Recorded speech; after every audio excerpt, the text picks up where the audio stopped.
अस्सलाम वालेकुम।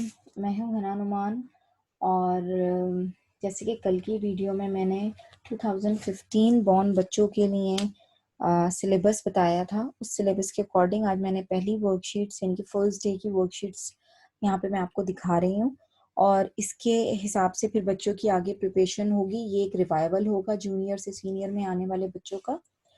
तो इसके अंदर बहुत सी चीज़ें मैंने इस तरीके से कर दी हैं कि बच्चे को ऐसा लगे कि वो हर वक्त जो वर्कशीट होती है वो लाइक अ पेपर उसको लेगा।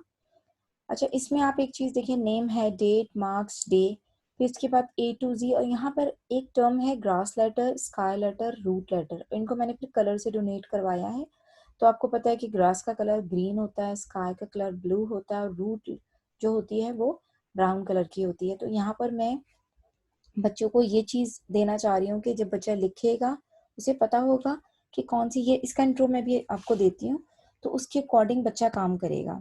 फिर इसी तरीके से हमारे पास अपर केस लेटर्स आ जाते हैं, टू ए टू जेड होते हैं, तो वो आपने यहाँ लिखवाने। फिर यहाँ पर हमारे पास मैथ्स है। मैथ्स में 1 से 100 तक बच्चा लिखेगा। ऑड को रेड से, ऑड नंबर जहाँ होंगे उसे रेड कलर करेगा, जहाँ इवन नंबर होंगे वहाँ ब्लू कलर करेगा। तो एक वर्कशीट में हमारे 2 से 3 इंट्रो चले जाएंगे। यहाँ पर भी देखें, नाम, तारीख, दिन, निशानात, और ये वर्कशीट नंबर 1 है। आपने यहाँ अलिफ, बे और बे की आधी शक्ल इसके साथ आप लिखेंगे। इसका भी मैं आपको इंट्रो देती हूँ। कोशिश ये करनी है हमको एक वर्कशीट में हम एक से ज्यादा टास्क यानी कि एक से ज्यादा एक्टिविटीज को कवर कर लें, ताकि हम बहुत जल्दी जल्दी इन चीजों को रैपिड, ये तो वैसे भी रिविजन्स हैं तो बच्चा जल्दी से इनसे निकल जाएगा। थोड़े से स्मार्टली बच्चों को लेके चलेंगे तो काम ज्यादा हो जाएगा, बच्चे कम थकेंगे। तो इसमें ये होता है कि आपको पता है कि अभी जो सीजन चल रहा है, जो हमारे यहाँ पर यानी कि एक तरीके से सारे स्कूल क्लोज हुए हुए हैं, हमारा एकेडमिक ईयर बहुत छोटा हो गया है। तो उसके लिए मैंने कोशिश की है कि ये चीज़ें बच्चों के लिए स्टार्ट की जाएं, और हो सकता है ये आप लोगों के लिए हेल्पफुल हो। ये वर्कशीट्स अगर आपको रिक्वायर्ड होंगी तो आप डिस्क्रिप्शन बॉक्स में मेरे नंबर से मुझ पर कॉन्टेक्ट कर लीजिएगा। फिर मैं एक सजेशन ये भी चाह रही हूँ कि अराउंड अप्रैल टू मई के दरमियान हम एक व्हाट्सएप ग्रुप बनाएं 2015 बॉर्न बच्चों का, जो एलिजिबल होंगे 2021 में अपने एंट्री टेस्ट के लिए। तो उनके अकॉर्डिंग अगर हम काम करेंगे, तो अगर एक ग्रुप बन जाएगा तो उस ग्रुप के ऊपर हम ऑनलाइन भी चीज़ें ले सकते हैं। और इस तरीके की वर्कशीट्स अगर आप लोगों को आप लोगों को रिक्वायर्ड हो तो आप मुझे बता सकते हैं। आप लोगों के सिलेबस के हिसाब से भी ये डिज़ाइन हो सकती हैं। तो इंशाल्लाह कोशिश करेंगे कि जितना काम कर सके उतना इंशाल्लाह करेंगे। अब मैं आपको इनकी इंट्रो दे देती हूँ। अच्छा, यहाँ पे आप देख सकते हैं कि एक पिक्चर है, जो पिक्चर आपको बता रही है कि यहाँ पर ये स्काई है, ग्रास है और रूट है। तो ये मैंने अभी पिछली जो आपको चीज़ें बताई थी उसके अंदर आपको याद होगा कि मैंने कुछ वर्कशीट के अंदर ग्रास लेटर का नाम दिया था। तो जो 2 लाइन्स के बीच में लिखे जाएं वो लेटर ग्रास लेटर्स होते हैं। जैसे ये देखिए, ये मैंने ग्रीन कलर के साथ लिखा है, यहाँ मैं ख बनाऊंगी तो ये ग्रास लेटर है।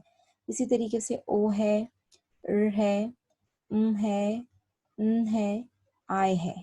ये सारे वो लेटर हैं जो इन 2 लाइंस के बीच में लिखे जाते हैं। देखें, आप इस तरीके से बच्चे को बता सकते हैं। कोई कॉपी ऐसी बना लें कि जिसके अंदर आप इस तरीके से ग्रीन लाइंस बना के बच्चे को बताएं कि जो इन 2 लाइंस के बीच में लिखे जाते हैं वो ग्रास लेटर्स होते हैं।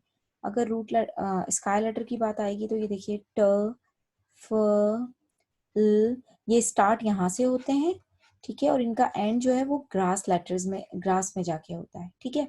इसी तरह कुछ लेटर्स ऐसे हैं जो स्टार्ट तो ग्रास से होते हैं लेकिन वो नीचे जाके रूट को टच करते हैं, उनको कहते हैं रूट लेटर्स, ठीक है। जैसे ज है, प है, हर वो लेटर जो नीचे की लाइन तक जाता है तो वो रूट लेटर कहलाता है। जैसे मैं यहाँ पर आपको बताती हूँ, जिस स्काई लेटर यहाँ से स्टार्ट होते हैं, ठीक है जनाब, ये देखिए। और रूट लेटर्स हमारे यहाँ से स्टार्ट होते हैं, ज है, अ है, या है, और ठीक है। अब मैं आपको इधर ही एक इंट्रो देती हूँ उर्दू का। उर्दू में मैंने वहाँ पे आपको बताया था कि आप यहाँ पर अलिफ लिख रहे हैं, यहाँ पर आप बे लिख रहे हैं तो साथ ही आप आधी अशकाल दे दें। फिर आप यहाँ पे लिख रहे हैं, ठीक है, तो यहीं आप उसकी आधी शक्ल दे दें। फिर आप यहाँ पे जैसे जीम लिख रहे हैं तो आप इसकी आधी शक्ल दे दें। सीन लिख रहे हैं तो आप इसकी आधी शक्ल दे दें। तो इस तरीके से उम्मीद है कि बच्चों को कम वक्त में ज्यादा काम भी वो कर लेंगे और उनको अच्छा भी लगेगा। अपने इस राय से जरूर आगाह कीजिएगा मैं उम्मीद करती हूँ कि आप ज़रूर मुझे आगाह करेंगे अपने कमेंट सेक्शन में अपने अ, बच्चों के बारे में कोई सवाल हो तो आप मुझसे पूछ सकते हैं। इंशाल्लाह सेकंड डे के वर्क के साथ मैं जल्दी हाज़िर होंगी। जज़ाकल्लाह ख़ैर, अपना ख़्याल रखिएगा। अल्लाह हाफ़िज़।